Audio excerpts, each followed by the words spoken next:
if you can see the hail accumulated under the windshield wipers.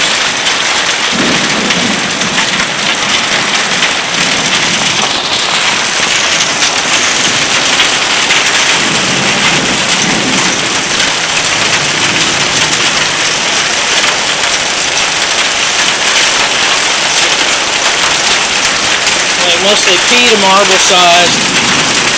We haven't gotten golf ball yet.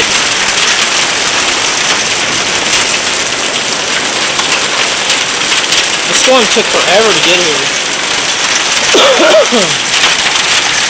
Watching it from the front porch, looking out north, took forever to come down from Sherman, but it's here.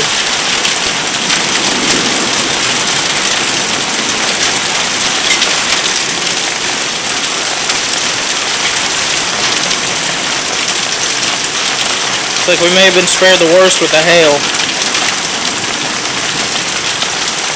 Seems to just be mostly rain now.